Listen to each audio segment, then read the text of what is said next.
Hello, hello, hello. What is going on, everybody?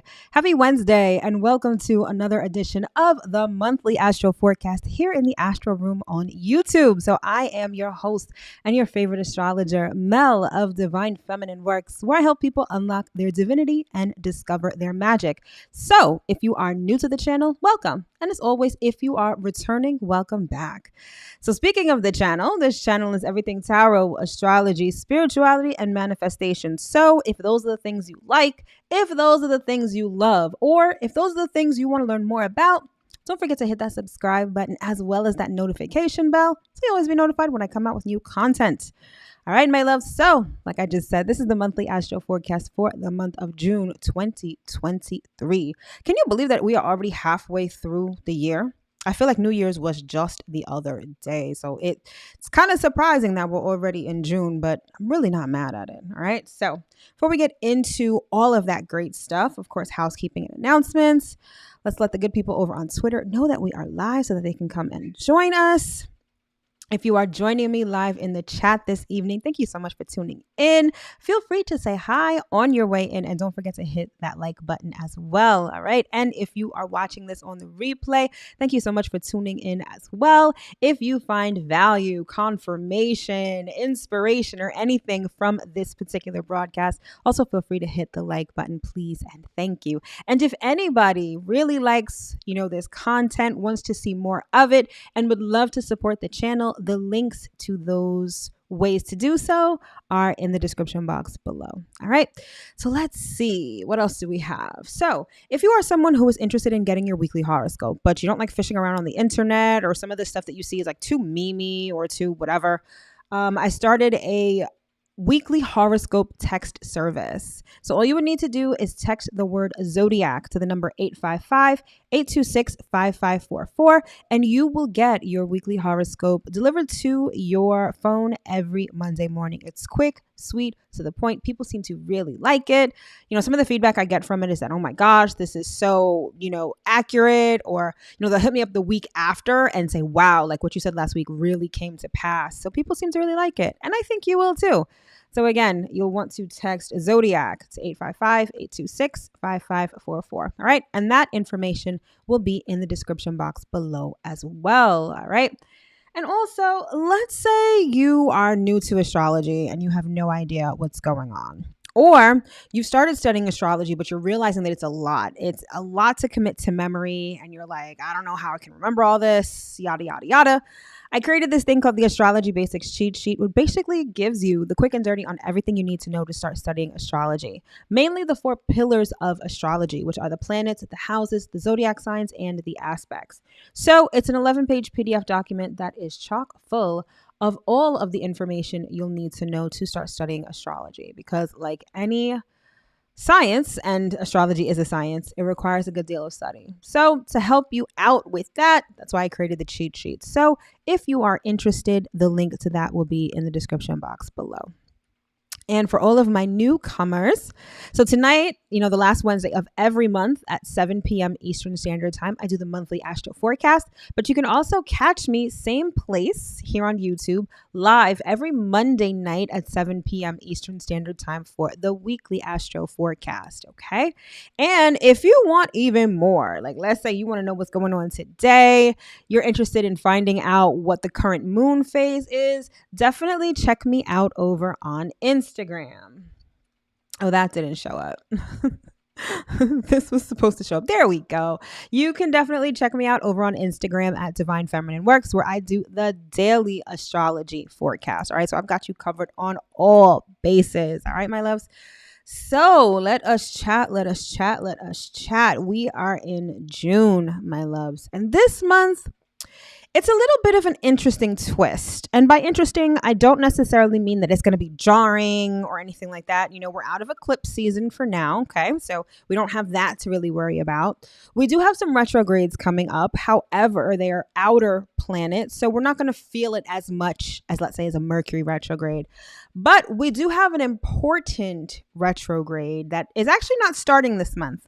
However, this planet is going to be moving into the sign that it will be occupying for a while. And so there's going to be a major focus on two particular topics over the next couple of months. And I think that you're either really going to like it or it may be really annoying. Okay.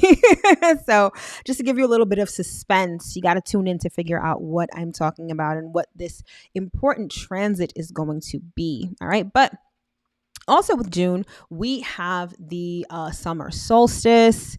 It is, the time when we have the longest days of daylight, or the longest hours of daylight, at least here in the Northern Hemisphere. It is summer. We also have Cancer season starting, and we all know how that goes. It's the official start of summer here in the Northern Hemisphere. All right. So I want to say that this particular month is not unlike any other June. So every month, there are certain sort of transits, there's certain astrological weather that you can always count on, right? Just like the sun moving into Cancer, that happens every June.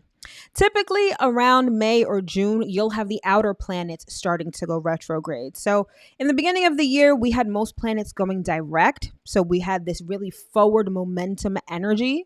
And now as the summer and the year kind of, unfolds before us, we have more planets going retrograde. So it's almost like we're taking a little bit of a step back. We're not really on freight train mode where we're just like going full speed ahead, right? We're kind of reflecting on certain things. We're kind of being intentional, and we kind of have the opportunity to redo certain things. Okay. And so that's sort of the flavor of the month. All right.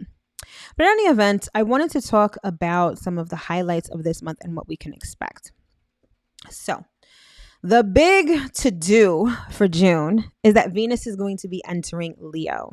Now, Venus changes signs pretty much almost every month, so that's not the big deal about it. The big deal is that Venus will remain in Leo until October. That is because at some point Venus is going to go retrograde. So you're going to want to break out your natal chart, and you're going to want to see where Leo is in your chart, because this is the area of life that's going to be highlighted over the next couple of months.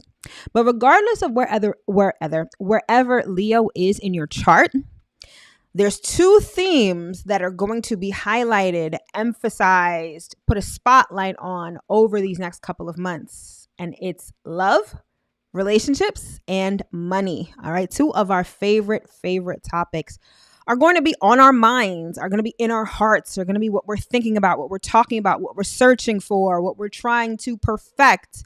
These are the things that are going to kind of take precedence in our lives over the next couple of months. And June kicks that off with Venus going into Leo. Love is going to be such a topic over the next couple of months. I feel like you're probably going to get sick of it. Even if you've got like a bomb ass relationship and everything is good on that front, I feel like just the fact that there's going to be this undercurrent of relationships, love, and romance. Like, I feel like it's going to be like, when you have something that's too sweet, like the first bite is really great. And then after a while, you're just like, ugh, this is like redonkulously sweet and doesn't even taste good anymore. I feel like that's kind of how this transit is going to play out over the next couple of months. But the most interesting part of this 4-month Venus stint, right? We've got June, July, August, September, October. Yeah, this 4-month Venus stint is that Venus is going to go retrograde during these 4 months. And do you know what that means? I'll give you a second to guess. Do you know what that means? You know how when we have Mercury retrograde, everyone is like, oh, your ex is going to return? That's actually not really true. Mercury retrograde, you could just get communication from the past and can really come from anybody. However, with Venus being retrograde in Leo, this is literally the transit where exes come back. okay, for better or for worse. So be prepared. You're going to see a whole summer of people complaining about their raggedy ex showing up, or people like, oh my God, I rekindled an old flame. Like, it's going to be stories galore about this. And I just want to sit back and watch, because it is going to be one hell of a time. All right. But what I want you to keep in mind with this particular transit, with Venus in Leo, and especially Venus going retrograde, relationships are a reflection of us.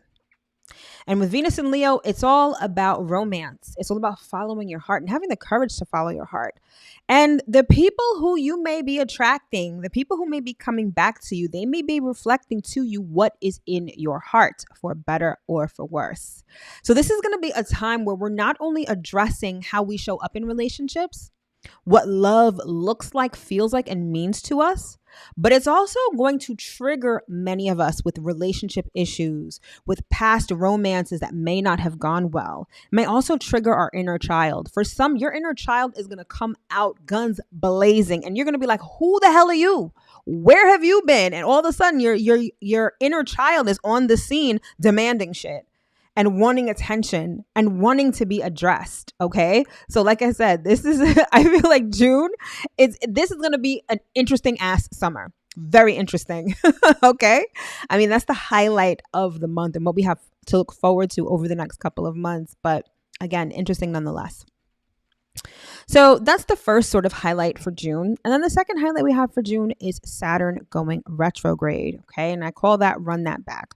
So anytime you have a planet that goes retrograde, it's a time for reflection. It's a time to not be focused so much on moving forward, but more so understanding where you are. And especially in the case of Saturn, like where you've been.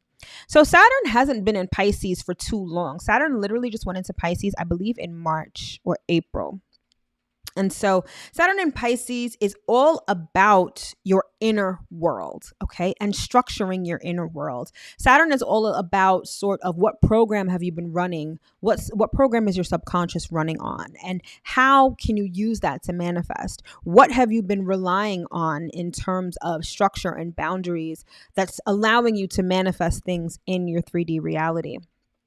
And so whenever Saturn goes retrograde, it's like we are kind of forced to grapple with ourselves. Many of us are forced to reflect on harsh life lessons, reflect on obstacles. We may even be able to reflect on how we've been standing in our own way. I feel like Saturn retrograde a lot of times brings us people or circumstances or situations that show this to us in real time. It's also about restructuring. Okay. Remember I said, Saturn in Pisces is really all about the program that we're running on. And many of us, especially if you are just new to, if you just started becoming more conscious and aware of how you're living, you're realizing that the program that you are running on may not be the best, right? You may be focusing or indoctrinated with things that are outdated, not of your highest good, things that really, separate you from yourself, particularly from your higher self. And Saturn retrograde in Pisces is perfect for restructuring your inner world. So if you realize, and the way that you would realize sort of what your inner world is looking like is for you to take a look at your outer world.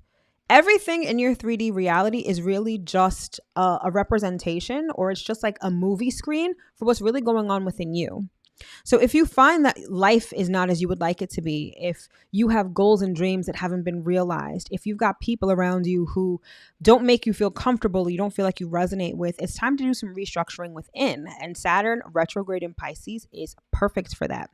I think one of the things that we're going to see specifically with Saturn retrograde in Pisces is people really examining their faith and examining their religions or their spiritual beliefs and figuring out if they still resonate with it. And sort of coming to the harsh reality of what things may be.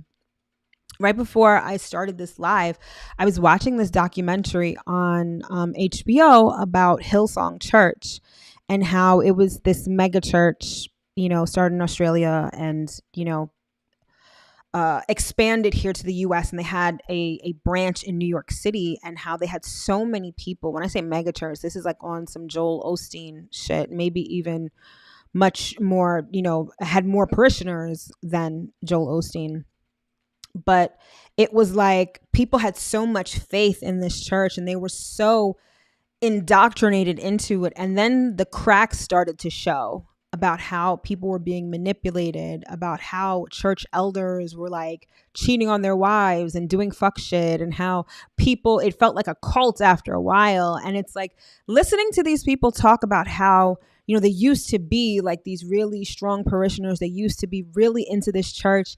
And then to find out that they were being manipulated. And most importantly, it's like the church was using them as ATMs. Like they were just handing over all of their money to church.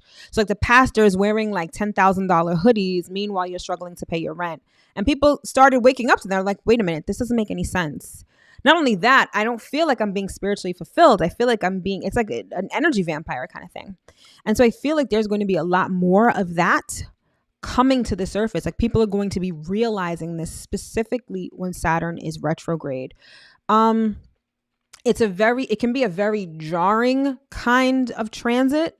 It can be very sobering in the fact that Saturn is all about harsh life lessons.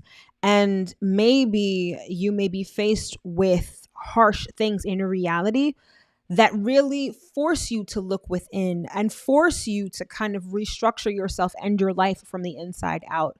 So thankfully, because Saturn is an outer planet, or sort of in between the personal planets and the outer planets, we don't feel it as strongly as like a Mercury retrograde. Mercury retrograde, because Mercury is so close to Earth, we feel that shit like viscerally. Saturn, not so much, but Saturn retrograde may bring up stuff that really makes us go within. So it can be a very beneficial transit if you allow it to be, of course. Now, the other thing about Saturn is that it's about karma. So when Saturn retrograde, that's karma coming back around, for better or for worse. Now, if you've listened to any of my other lives, any of my other videos, you will know that I personally do not ascribe a moral definition to karma. Karma is not good or bad. Karma is merely cause and effect. Anything that you do has some sort of consequence, so some sort of repercussion. And it's not necessarily for us to ascribe some sort of moral definition to it. Like it just is, right? You know that if the stove is hot and you touch it with your hand, that you're going to get burned, right? Or your hand is going to get scalded. Like that's cause and effect. You know that if you throw a boomerang, it's going to come right back to you. Simply cause and effect. And that has been super helpful for me, especially on my spiritual path and my spiritual journey, because understanding that things don't have to be right, wrong, black and white. I mean, there are things that are clearly wrong. Let me not say that, but not making a moral thing out of it allows you to facilitate your journey a lot better and allows for healing. But that's a whole nother topic for another day. So regardless, I feel that Saturn retrograde is going to have us re-examining our inner worlds and possibly restructuring them. And then finally, we have what I like to call getting deep, and that is Neptune going retrograde. So Saturn and Neptune are outer planets, like I mentioned before, and so they spend a good deal of the year in retrograde. So Saturn will be retrograde, I believe, until October, like September or October, and Neptune will be retrograde until November, okay? And when Neptune is retrograde, we kind of see things for what they are. Because Neptune is the planet of illusion and of deception, when Neptune is direct, it's kind of like we're wearing rose-colored glasses and we only see the good in people, and we have this real optimism that can be kind of delusional. So when Neptune is retrograde, we're not so head in the clouds. We're a little more grounded, a little more realistic. It's like we're taking the rose-colored glasses off and we're kind of able to see reality for what it really is. And sometimes Neptune retrograde can be kind of harsh, because especially if you have an area of life, right, and you want to look to wherever Neptune currently is in your chart, that's where you tend to be optimistic. You see things on a much bigger scale. And when Neptune is retrograde, you kind of see it for what it really is.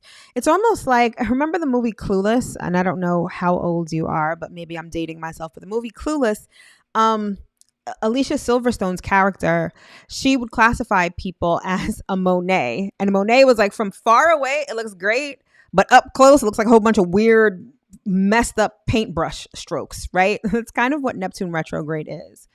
From far away, it looks good. Neptune direct is like, it's far away and it looks great. It looks beautiful. It's this whole painting. But when you look at it up close, kind of like what Neptune retrograde energy is like, it looks like a mess. And that may be what you may experience when Neptune goes retrograde. Neptune is also about your inner world, okay? Neptune is actually the ruler of Pisces. And like I said before, Saturn is going retrograde in Pisces.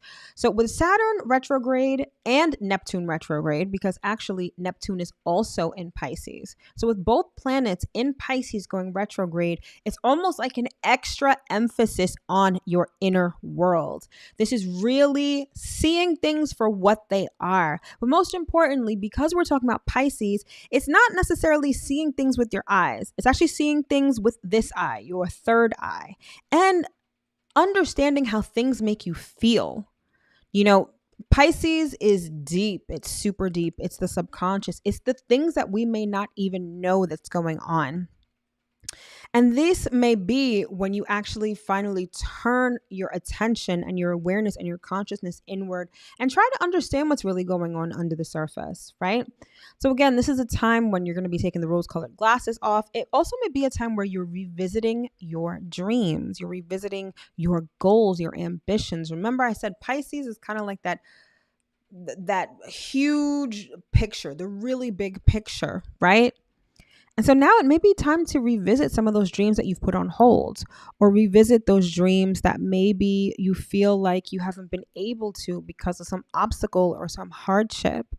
Neptune retrograde is excellent for revisiting those kind of things. So we'll have that energy at our disposal as well this month. All right, so that's the highlights. Let's get into what's actually going on this month and see what we've got. All right, so this is June 2023 in a nutshell. So first up, we have the full moon in Sagittarius. That is the full moon that we've got going on this month. Then we've got Venus moving into Leo, like I mentioned before. Then Mercury is going to be making the first of its 2 moves this month. And first, Mercury will be moving into Gemini.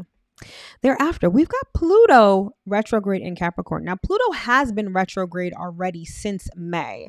However, because it was teetering the line between Aquarius and Capricorn, Pluto is going to be going backward into Capricorn, where it will remain for the rest of the year. Okay, so this is also an interesting sort of transit that I'll get more into in a minute. Then Saturn retrograde, like I just talked about.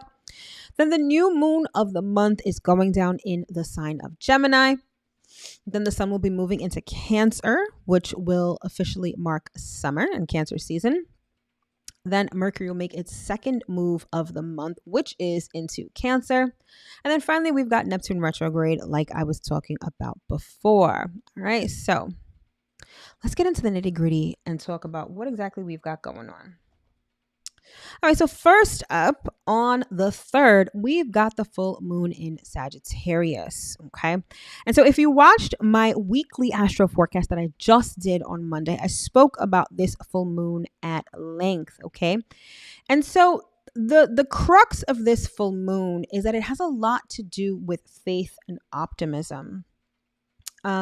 There's this energy of sort of moving forward in an optimistic and very big picture sort of way. Now, full moons illuminate, okay? And so they typically illuminate things that have been hidden, things that have been concealed. It sheds light on things. And typically the way full moons shed light on things is that you encounter a situation, you encounter someone, something typically external to you may elicit an emotional response. And that's how something becomes illuminated to you. Okay. And so with Jupiter being such an optimistic and a large planet, it is the largest planet in our solar system, there's this energy of things being larger than life. Okay. Of things being blown out of proportion even. So this may be a very emotional moon. And I don't necessarily mean emotional like you may be crying or feeling depressed. Like you may just be feeling things very intensely or in a very grand sort of way. What I love about Sagittarius energy is that it is optimistic always. And so you may feel this surge of optimism in a very grand sort of way, which allows you to not only see the bigger picture, but which allows you to move forward.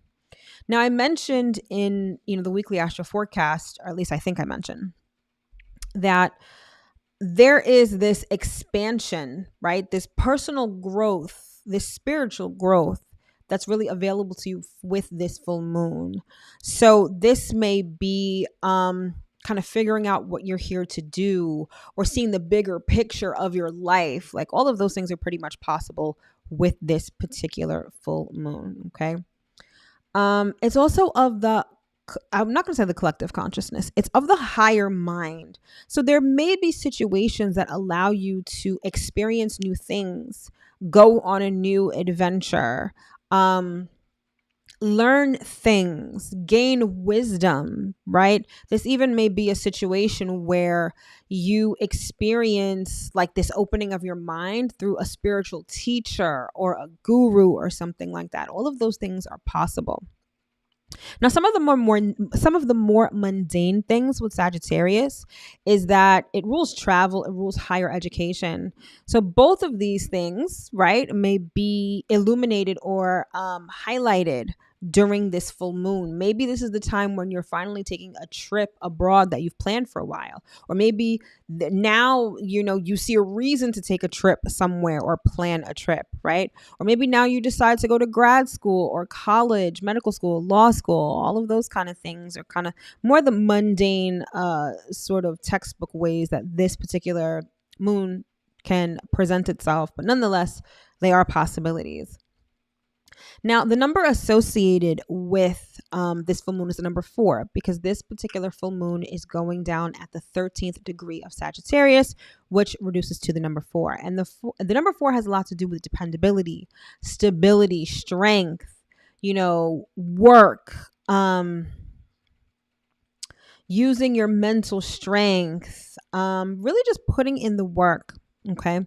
So this may be a time where you are putting in a lot of work, especially when it comes to experiencing something new or gaining wisdom with respect to something. Okay.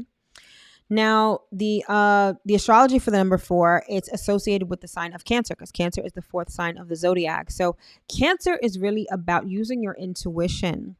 And with Sagittarius being a sign where you're truly opening your mind and you're truly expanding and broadening your horizons, you're doing this not just by, experiencing things in the physical or even thinking of things and learning new things. It's really about like this sort of comprehensive approach where it's like you've got your mind and you've got your intuition sort of working in tandem.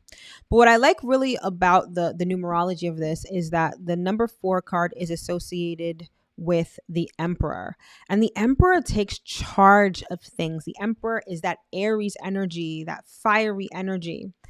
And the full moon is actually going to be trine to Mars, which makes complete sense. So it's almost like seeing and understanding the big picture and then having the motivation to really go after it in a very direct and dynamic sort of way. So for some, this may be like an aha moment. For some, it may be like a moment of clarity where you're like, oh, I finally get it. Like, I understand what I'm supposed to do. And you actually do it because the moon is trine Mars.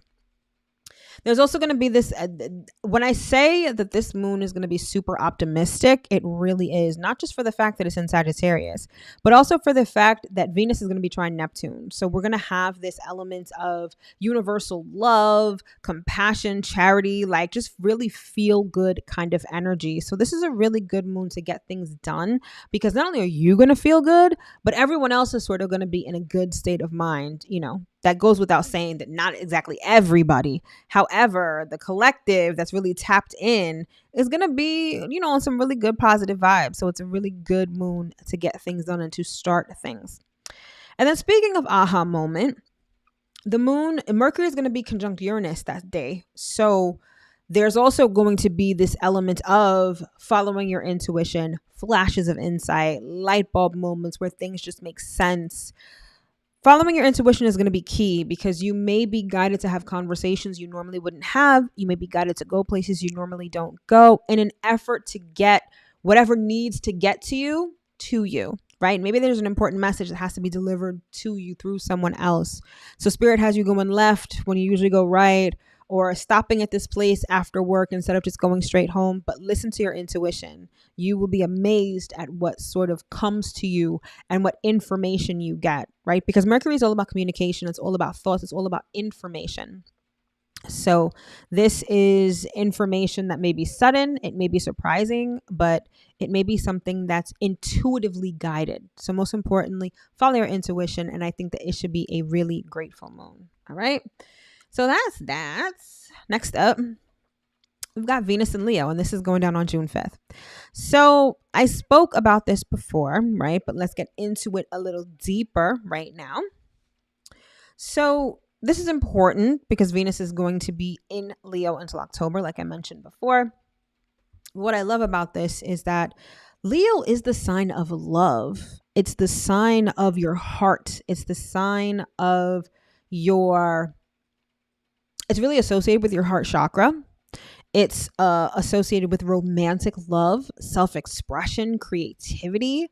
So Venus in Leo is like the perfect sort of Venus placement, right? Because whenever you hear relationships, right, you think of romantic relationships, and Venus in Leo covers romantic relationships. So this is going to be the focus for the next couple of months. So like I said, I feel like by the time we get into the summer and into the fall, like you're going to be sick of hearing about it, sick of seeing it on social media. Like I feel like it's really just going to be on everyone's mind. Like people are going to be wanting to find love, wanting to repair love, wanting to, anything having to do with love and romance. I feel like people are really going to be into it over the next couple of months. So again, I feel like it's going to be quite interesting. Love is a courageous act, especially in this world. And Venus in Leo is all about that. Think of the Cowardly Lion from The Wizard of Oz. And, basically the whole thing.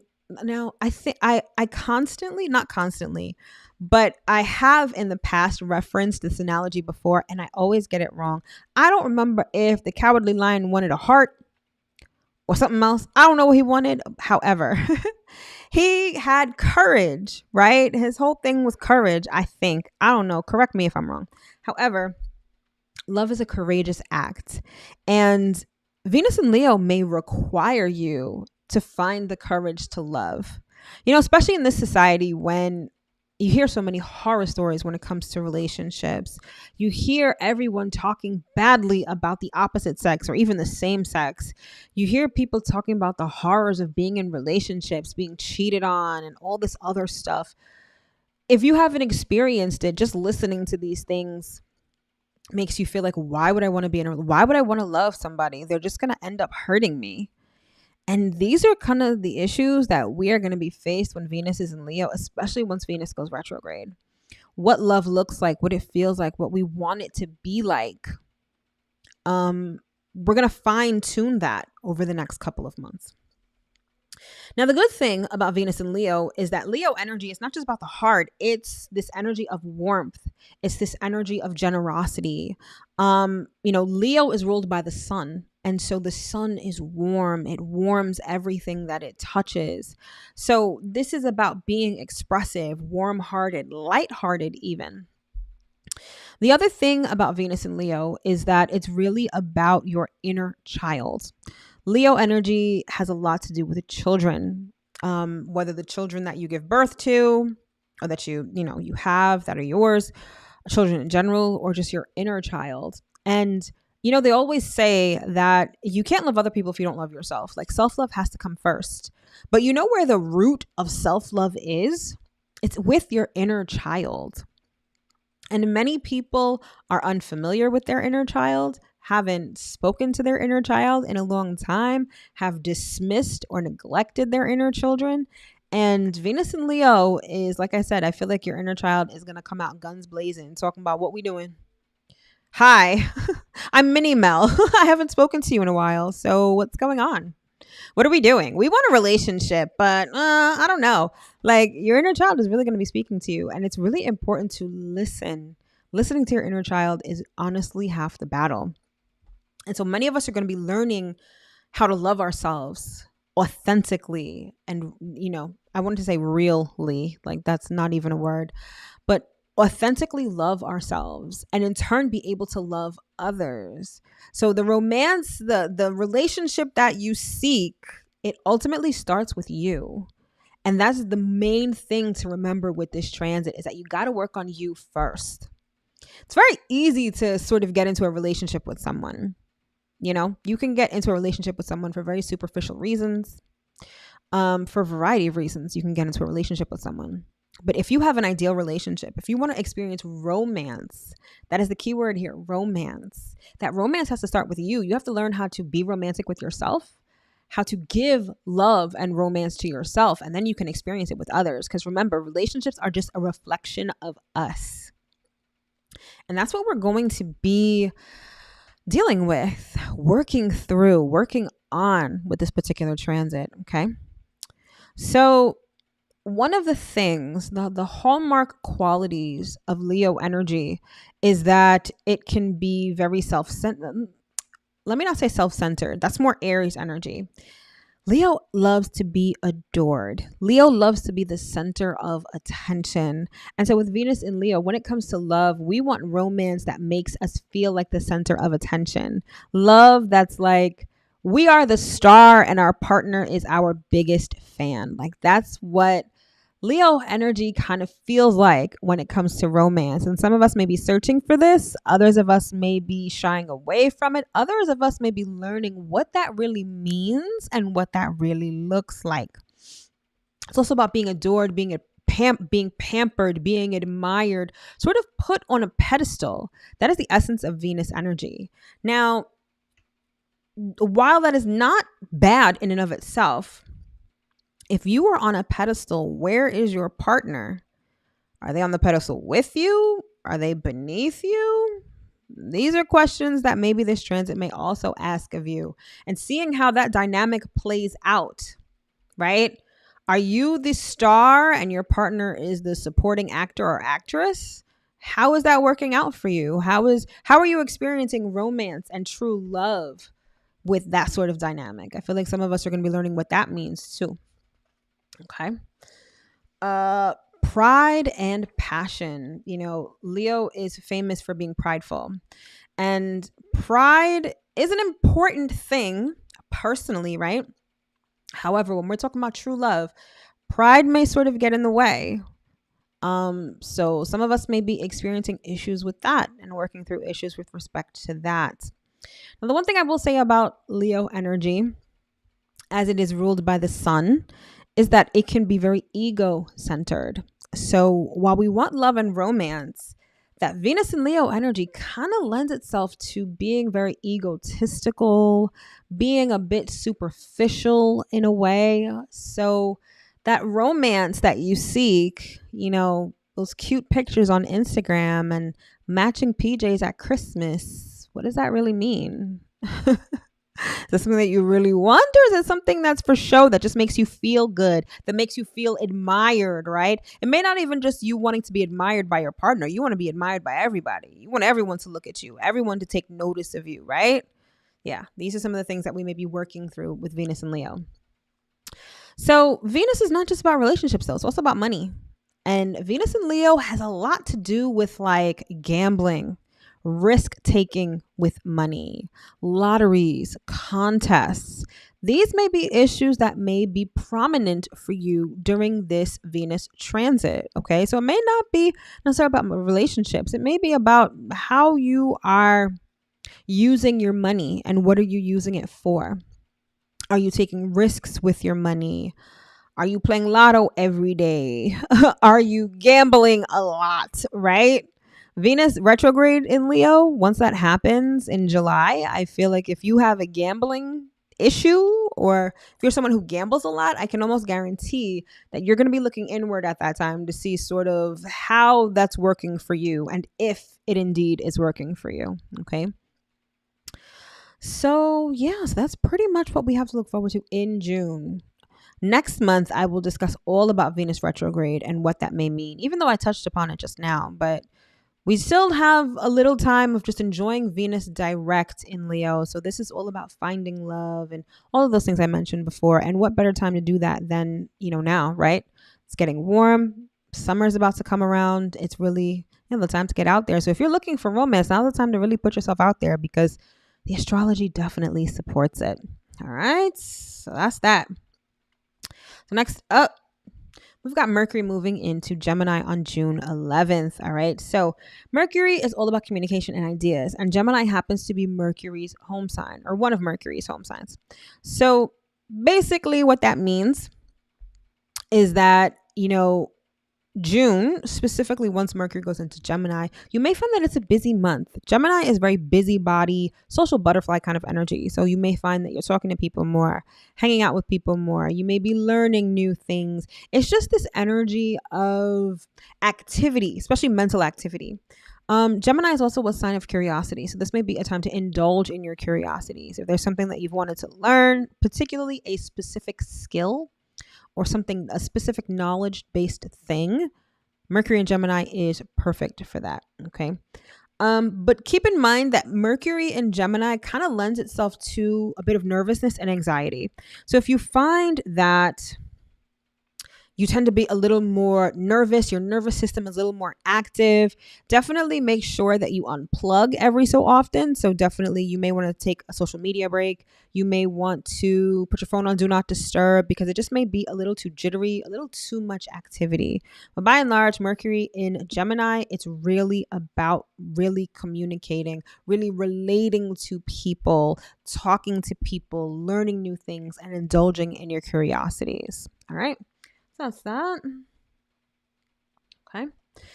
Next up, we have Pluto retrograding into Capricorn, and that's going down the same day on June 11th. Okay.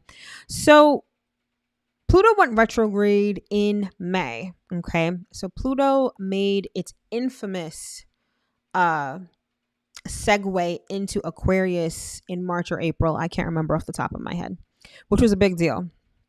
But it was March because Pluto was only in Aquarius between March and June 11th. And then from June 11th, it's going to go back into Capricorn, where it will remain until January of 2024. Okay.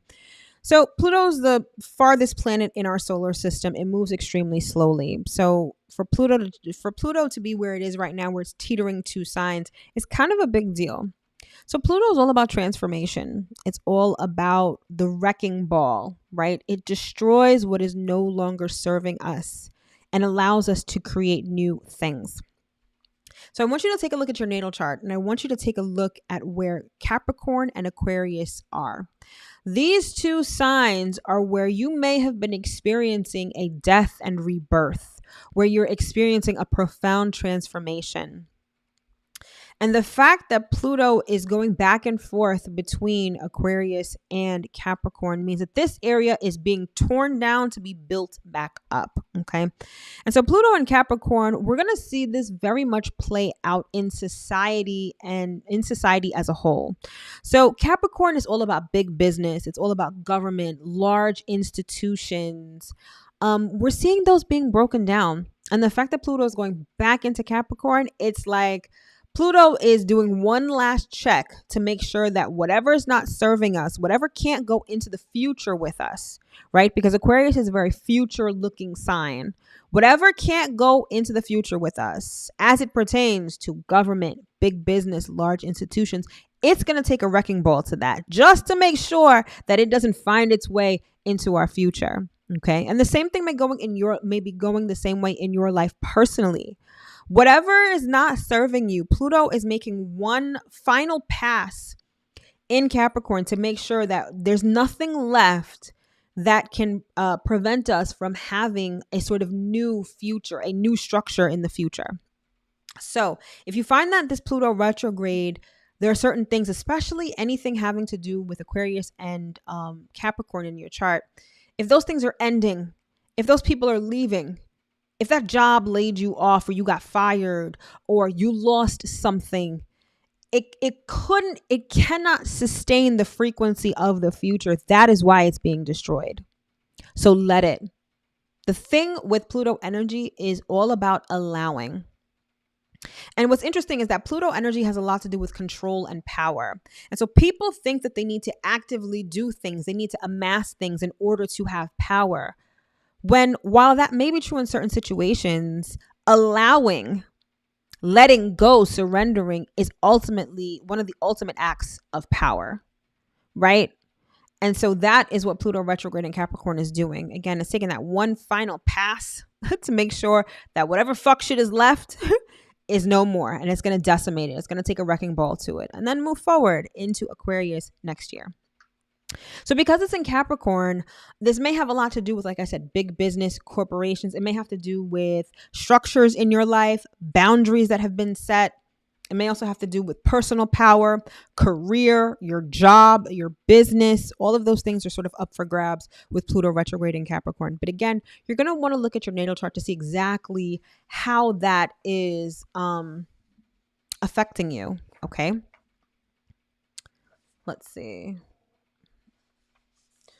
I lost my place. Yes. 4, 5. Okay. Here we go. All right. So we just finished Pluto retrograde.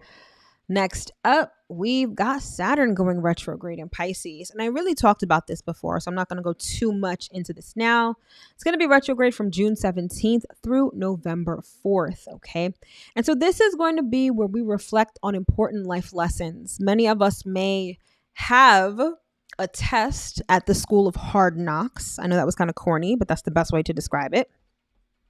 You may be tested, right? Which really requires you to go within and figure out what your inner world is really like. This may be karma coming back around, okay?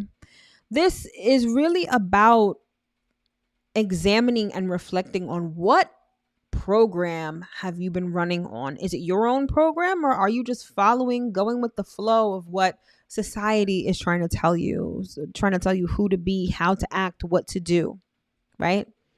It may be time for you to set your own boundaries. It may be time to dismantle whatever structures and programs that you've been running on and form your own that make more sense to you and that resonate with you on a higher level.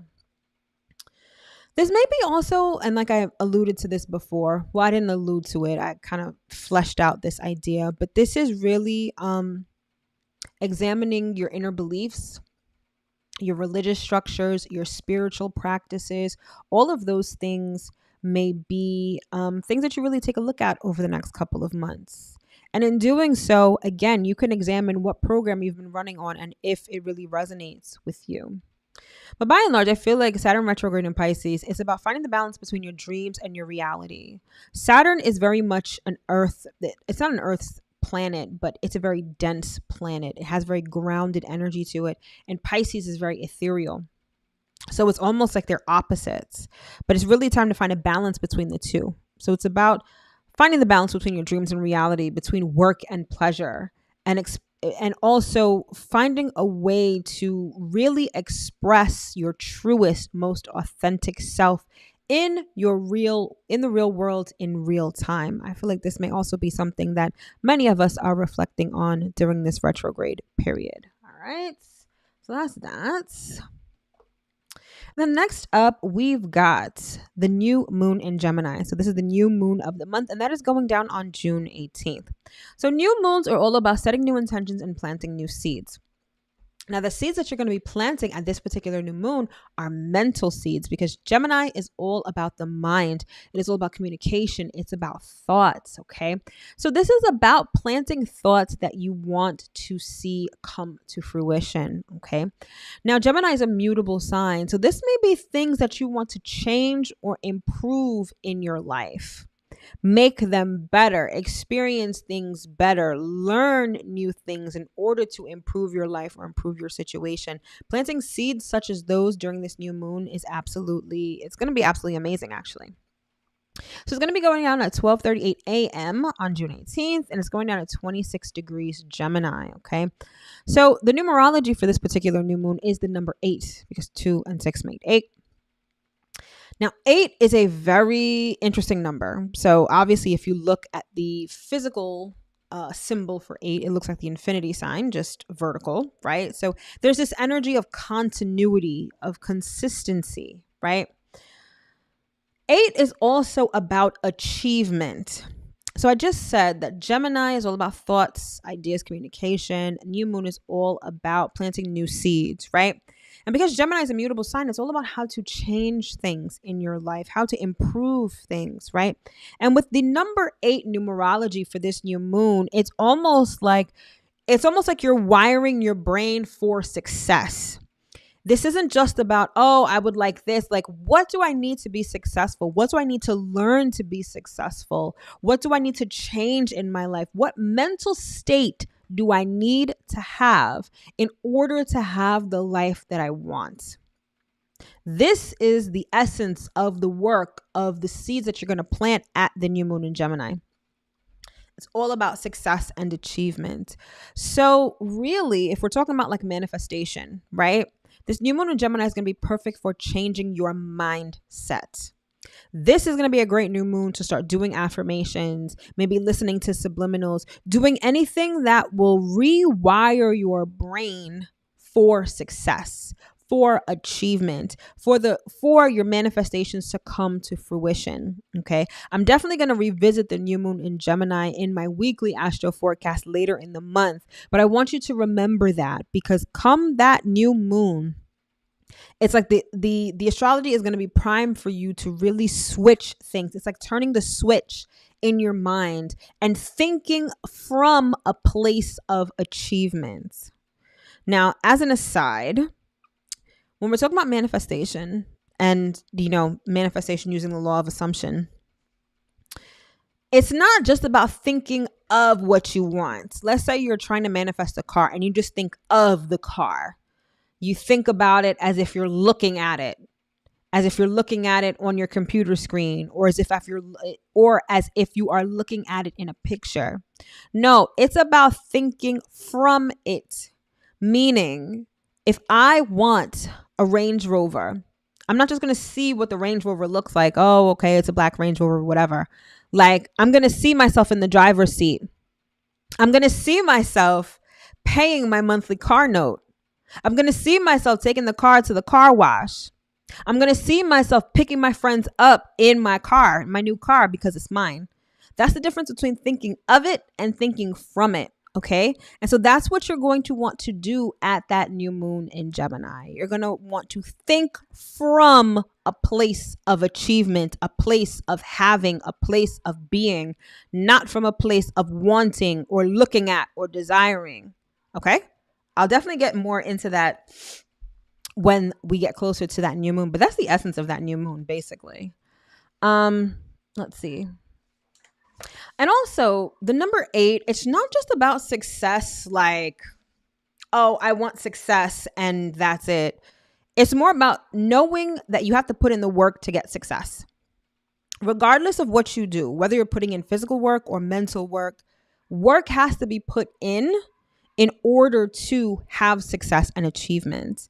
And so understand that whatever you do around the new moon in Gemini, it just doesn't stop there. It's not like, oh, let me do this as like a new moon ritual or whatever, and then I'm done. Like, no, constantly thinking from a place of achievement and success is what allows achievement and success to show up in your life, in everything. So that's how you should think about things going forward. But definitely that new moon in Gemini is going to be where you plant those seeds. So it's going to be absolutely, absolutely perfect for that. Okay, let's keep it moving. All right. So the next up on June 21st, we have the summer solstice and we have the sun moving into Cancer, officially marking Cancer season. So Cancer season, what's interesting is that Cancer is really about the home. It's really about feeling comfy, cozy, safe, and secure. But it's right when summer starts. Like, most people don't even want to be at home like that. But for whatever reason, that's the essence of Cancer energy. But we tend to feel things a lot more. We pay more attention to our emotions. We tend to be self-protective and insular. We really start to nurture certain things. We have the energy and the consciousness to nurture certain things when the sun is in Cancer.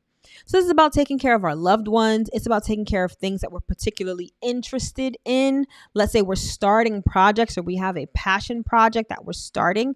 I feel like Cancer energy gives you the energy to nurture that, see it grow, to tend to it, to protect it. All of those kind of things kind of thrive when the sun is in Cancer. Okay. Let's see. Is there anything else that we need? Emotions run deep. You tend to be very emotional, tend to be sensitive, moody, crabby. I mean, that's very stereotypical Cancer energy, although it can be true. But what I like to say is that you really just pay more attention to your emotions. It's like you're more aware and conscious of how you're feeling and how your moods can change depending on different things. So that's pretty much it. Cancer, we all know that Cancer energy, it's sort of mothering, it's nurturing, it feels good, it's very warm. And when the sun is in Cancer, we're very much cognizant and aware of those things in our lives. Okay. All right. And then next up, we have Mercury moving into Cancer, which is going down on June 26th. So Mercury in Gemini, busybody energy, lots of curiosity, lots of communication, a lot of sort of nervousness and anxiety as well. When Mercury moves into Cancer, all of that kind of slows down. And we have an instinctive need for sort of peace and quiet. We value quality over quantity. I feel like when Mercury is in Gemini, we want to talk to as many people as possible. When Mercury is in Cancer, we sort of want to have conversations that feel good, or at least that don't annoy us. Like we don't necessarily want to entertain everyone when Mercury is in Cancer. Everything that we do, things that we say, what we speak, how we communicate with people, it takes on a deeper, more instinctive and intuitive nature. So we're not just shooting off at the mouth, shooting the shit, doing things like that. When Mercury is in Cancer, we're really more cognizant of how things make us feel, how we make others feel. And we're sort of protective of our feelings and others' feelings as well. Okay. But by and large, everything that we think about and how we communicate is really pushed through the filter of our emotions. So we may be more emotionally, we may talk, how we communicate with people may take on a more emotional nature. What people say to us may make us feel emotional a lot easier when Mercury is in Cancer. Okay. So by and large, it's all about being cognizant of our emotions and how our thoughts are affected by them, how our communications are affected by them, and how our communication style with others either triggers our emotions or just makes us aware of our emotions. Okay. So that's that. And then finally, we close out the month with Neptune going retrograde in Pisces, and this is going down on June 30th. Okay. So I spoke about this as well. Neptune is going to be retrograde from June 30th until December 6th. Okay. So it's basically going to be like 5.5 months. So like I said before, Neptune and Saturn are going retrograde in Pisces, and Neptune retrograde is really the rose-colored glasses coming off. It's a time when we really take a look at our inner world. We're kind of a little more realistic about it. We revisit some of our dreams. And we just sort of get in touch with who we really are on the inside. There's a little less deception. There's a little less illusion when Neptune is retrograde. So again, it's sort of like we're seeing things a lot more clearly. But it also lends itself to us seeing the harsh realities of life, of certain situations, of certain people. So it may not be the most feel-good transit. However, it's a great transit for forward momentum. Because while it is great to be hopefully optimistic and wearing rose-colored glasses and seeing the best out of everything and everyone, sometimes we need reality to hit us in the face to know exactly where we stand so that we can move forward. And we can move forward in a way where we can sort of, I don't want to say fix, but where we can move forward because we know the reality of the situation. I hope that makes sense. I seriously hope that makes sense. But yeah, it can definitely be a great transit for spirituality. Just like Saturn going retrograde in Pisces, Neptune going retrograde in Pisces can really show us our spiritual selves for what they really are. Maybe we were Bible thumping holy rollers, and Neptune retrograde in Pisces is gonna be like, you thought you were really doing something, but not so much. Maybe you're not as pious. Maybe you're not as, faithful as you thought that you were. Or again, this may be seeing the realities of whatever spiritual system or religion or organization that you've belonged to or that you've ascribed to. Maybe you're seeing how things are really going, how the people who are supposedly leading you are really acting. And that's necessary. Now, that may be a very harsh reality, because anytime you're talking about faith, anytime you're talking about religion and sort of the rose-colored glasses coming off, it can be kind of traumatic, especially if you have really enmeshed yourself in whatever is being revealed to you. So thankfully, Neptune also comes with the energy of compassion. And so it allows us to have compassion for ourselves and ultimately compassion for others, which is a good thing, because reality is harsh enough. We don't necessarily have to make it even harsher. Okay. But again, that's going to be a 5.5 month transit. We're not going to feel it as personally, again, as like a Mercury retrograde, but you may find that issues of spirituality, issues of faith, religion, all of that stuff, especially how you've been running on that program, or how you've been, believing in what you have faith in. Those are definitely going to be things that we reflect on for the rest of the year, essentially. So it can be a very eye-opening and illuminating sort of transit. All right, my loves. So that's pretty much what we've got going on for June. Okay, I think that it's quite a bit. I think that Venus in Leo transit is really going to keep us interested over the next couple of months. And then Saturn and Neptune retrograde are really going to have us going within and figuring out what's going on in our inner world and how can we make it better. All right. So interesting month nonetheless. All right. So as always, I'm going to pull some cards for each sign for the month of June. Please keep in mind that even though I do these by sign, whatever resonates for you, keep it. If nothing resonates, that's fine too. Whether it's your sun, your moon, your rising, your Jupiter, your Venus, whatever floats your boat, whatever resonates, take it. All right. So as always, we start with Aries. Let's see what we have for Aries for June.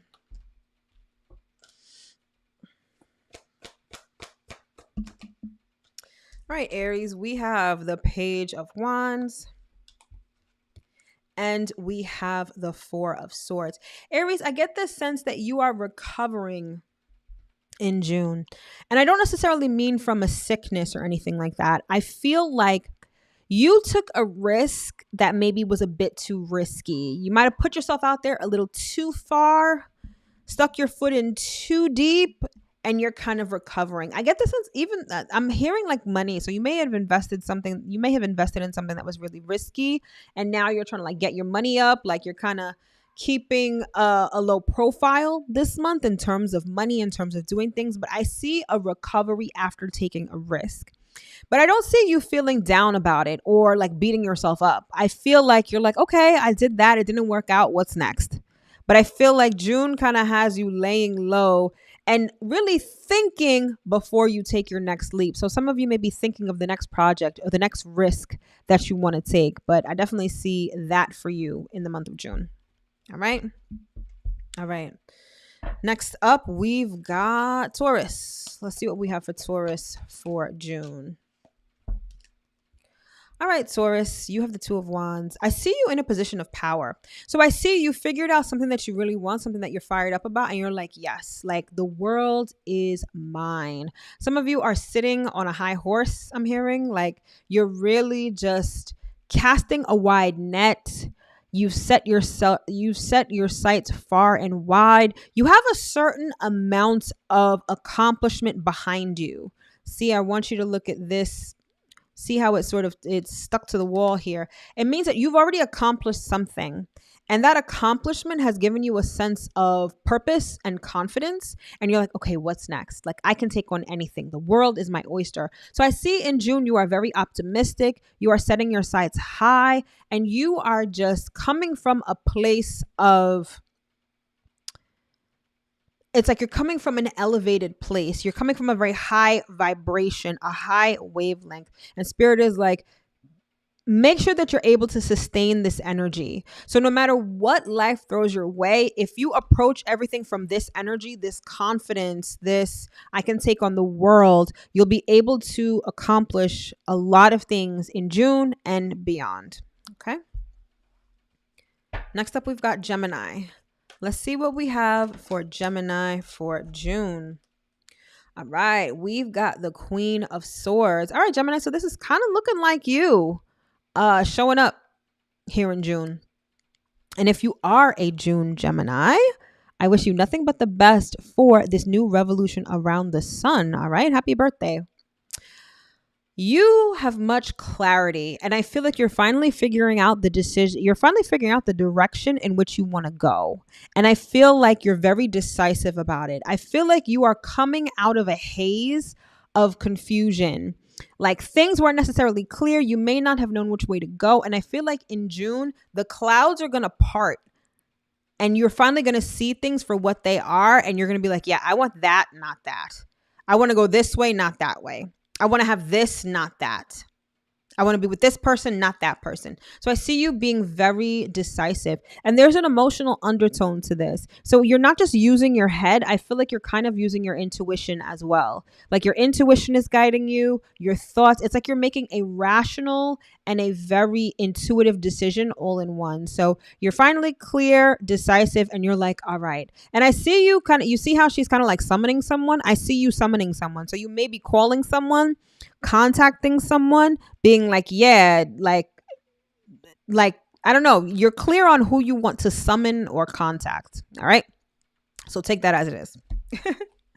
All right, next up we've got not Gemini, we have Cancer. Let's see what we have for Cancer for June. And if you are a June Cancer, happy birthday to you as well. Cancer sun, I should say. All right, Cancer. Ooh, Cancer. We've got Wheel of Fortune. So there's some expansion going on for you this month. There is some good fortune coming your way. There's also the card of like karma. So the effect of a cause from the past is finally finding you. The wheel is finally turning. I'm seeing like a turbine, like a wheel turbine. And it may have been like, you know how they turn with water? I feel like the water wasn't turned on before. And finally in June, the water is turning on and the wheel is starting to spin. So you are starting to see movement with respect to something. You are starting to see positive forward momentum. And you're being asked to just be patient and be optimistic. It may take some time for things to fully flesh out, but you're starting to see, feel, and experience movement in June. And that's definitely a good thing. Okay, that was Cancer. Next up, we've got Leo. Let's see what we've got for Leo for June. All right, first card for you is the Two of Swords. And then we've got the King of Wands. All right, Leo, so this is you. This King of Wands is definitely you. And it's like you have a decision to make, but you're just not making it. You feel a little stuck. Maybe your emotions are kind of getting in the way, and it's kind of getting in the way of you making a rational decision.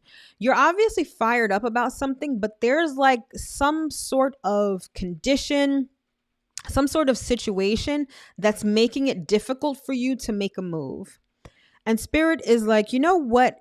Maybe you kind of need to sit in this indecision for a while. Maybe you need to allow this situation to sort of either work itself out or wait until you have more information in order to make a decision.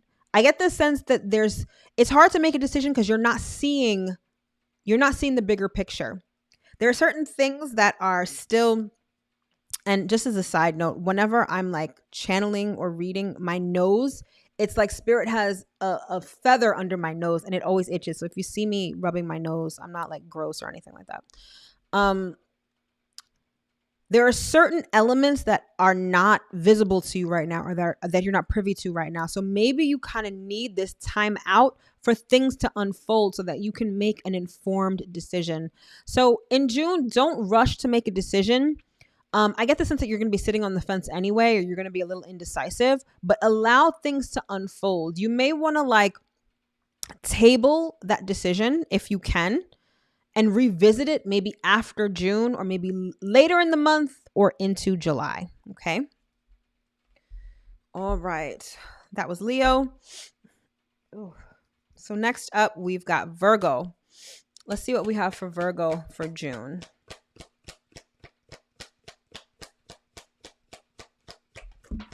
All right. Virgo, we've got the Four of Pentacles. And I'm laughing because as I'm shuffling, I'm hearing like you're tight-lipped about something. Or like this energy, you're holding on to something for dear life. You're not talking to people about it. You're holding something very close to your chest. And it's almost like, you know how you guys are stereotypically perfectionists. I mean, that's kind of true. I'm a Virgo sun, so I can definitely attest to that. You're perfectionist. And whatever you're doing, you're holding it close to your chest because you don't want anyone to fuck it up. You know how Virgos kind of usually think that other people just aren't smart enough or aren't capable enough? I'm sorry, it's true. A lot of times we think that about people. And that's the thing with this thing. You don't trust anybody else with it. You're like, only I could do it up to my standards. It may have to do with work. Like there may be something that you should delegate, but you're like, nah, I do it best. I don't think this person is going to do it well. And while that may be the case, Spirit is like, that's also preventing you from expanding. If you have to delegate work, but you're constantly doing it yourself, you are taking up time that you could be using to do something else. So while it is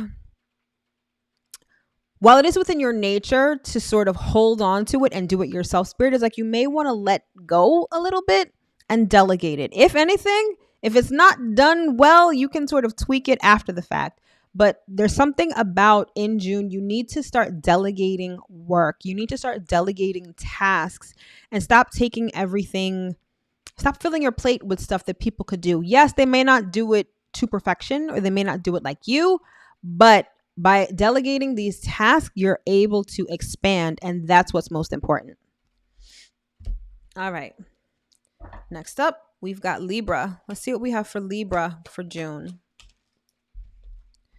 All right, Libra, we've got the Four of Swords. Libra, I see June being a very chill month for you. Like I see you guys chilling. I see you guys resting, recuperating. I see that you guys are like saving up for something. So it may not even be the fact that you're saving your money. You may just be like saving your energy. Something about June has you being very selective, and it could be for a particular reason.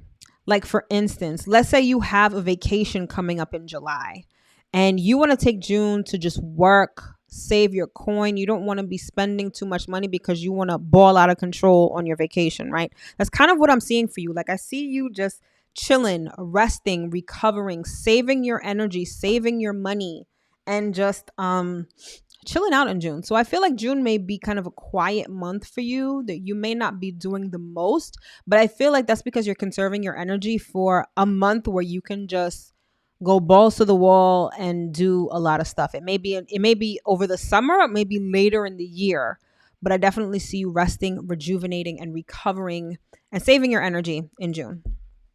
All right. That was Libra. So next up, we've got Scorpio. Let's see what we have for Scorpio for June. Scorpio. All right. We've got the Three of Pentacles. Scorpio, June sees you doing a lot of work. The message for Scorpio has been very consistent over the last couple of weeks. You guys are hard at work. You're building. You're in like a master builder sort of phase where you are accumulating your coins, you're building something, you really are just working. So I see June being a month of work for you, but it's work towards a greater project. I don't see just busy work or work like your typical work day. I think that you guys are building something that's great. So this could be working in your own business. This could be, I don't know, taking a leadership role or at work or on a project, but you're working on something that's grand and something that's going to take some time. So I think that June is really just going to be a month for you where you just put your nose to the grindstone. Is that what it is? Yeah. You put your nose to the grindstone and you really just get to work. And I don't see you being like mad. All right. That was Scorpio. Next up, we've got Sagittarius. Let's see what we've got for Sagittarius for June. All right, Sag, we got the Two of Swords. So yeah, you guys are kind of at an impasse also. But I feel like this is someone else who has to make a decision concerning you. Whatever this is, it's like someone has yet to make a decision. So this could be like you applied for a job, you're waiting for a loan, maybe you even asked someone to marry you, and you're waiting on a decision. And it's like this person is really weighing their options. They are like, they've got like a pros and cons list. I feel like this decision-making process is kind of long and drawn out. I feel like someone is really trying to make the best possible decision concerning you. So I feel like in June, unfortunately, I don't see you necessarily getting an answer in June. I think that June is going to be where there's going to be a lot of activity behind the scenes concerning this decision that concerns you. So during this time, be optimistic. Think of the outcome that you want and focus on that. Try not to let your anxiety or fear get in the way, but understand that maybe no answer right now may be a good answer. So keep that optimism high. All right. That was Sag. So next up, we've got Capricorn. Let's see what we've got for Capricorn. All right, Capricorn. We've got the 3 of Swords and we've got the 8 of Wands. All right. There's some communication coming in that may not necessarily feel good. I think that you may get some sort of message. You may get some sort of communication that's just not the best. For some, it may have to do with health. So it may have to do with your heart. And even if it's not for you, then maybe it's not concerning you personally. It may be someone that you know or someone that's close to you. Like maybe someone, God forbid, like has a heart attack or someone has to have open heart surgery. I see for others of you, this is like news from afar. So this could be like a long distance relationship that kind of doesn't work out, or maybe you find out some news that's a little unsettling or that unfortunately breaks your heart. Yeah, I just get some sort of bad news coming in June. Now, the presence of the 8 of Wands, it signifies like swift energy. So this may be something that you get over kind of quickly. It may be something that is not as terrible, okay? But unfortunately, I do see a little bit of bad news coming to you in June. But remember, nothing lasts forever, and this too shall pass, all right? Sorry. I know that wasn't the message you wanted to hear, but I just deliver the messages as they are meant to be delivered. Next up, we've got Aquarius. Let's see what we've got for Aquarius for June. Oh, that card fell. I'm not inclined to take it. Let's take another one. All right. All right, Aquarius, we've got the 6 of Cups. Aquarius, I feel like that Venus and Leo transit, it's really going to have you revisiting an old flame, an old relationship, even before Venus goes retrograde. I feel like in June, the wheels are going to start turning with respect to an old relationship. And I feel like maybe someone's going to reach out, or more importantly, I think that you're going to start to feel the feelings of this old relationship, like thinking about how it used to be, or perhaps how you wanted it to be. But definitely feeling something is going to remind you of this relationship, remind you of how you felt in this relationship, for better or for worse. And so this old relationship is going to be at the forefront of your thoughts. And you're going to maybe be emotionally triggered by something that reminds you of this old relationship. All right. So Venus retrograde is coming a little early for you, Aquarius. All right. And then finally, last but not least, we've got Pisces. So let's see what we have for Pisces for June. All right, Pisces, we've got the 5 of Cups. Some of you are seriously regretting something. You're regretting a decision from the past. You're feeling kind of sad about this. You're thinking about what didn't work out, yet you're not taking into account what did work out. Look at these 2 cups behind him. The 2 of Cups is about love. So you may be lamenting over a situation that didn't work out in the past, but there may still be love there. You're just not seeing it. You're just not feeling it. Okay. But I do get this sense of regret, this sense of sadness. I see you definitely sort of like Aquarius, sort of revisiting an old relationship, but I see you lamenting over it. And Spirit is like, rather than lament over it, try to find the good in it. I'm also hearing for some, you probably won't get the closure that you think you deserve or you think you need. But by finding the good in the relationship, that'll be all the closure that you need. Like, focus on what was good, focus on what you enjoyed, and then let it go. Maybe this relationship will come back around, but you have to let go of the pain. You have to let go of the regret, because holding on to all of that is only making you heavier, right? And it's not going to serve you. So focus on what was good, find closure within yourself, and let it go. All right, my loves. So that concludes this edition of the monthly Astro. That concludes this edition of the monthly Astro forecast. I sincerely hope that you guys were able to get at least one important piece of information that you can use going into the month of June. If you would like information on any of my products and services, such as my readings, my natal chart, progressed natal chart consultations, all of that information will be in the description box below. All right, my loves, thank you so much. I wish you nothing but the best for the month ahead, and I will see you next time. All right, take care.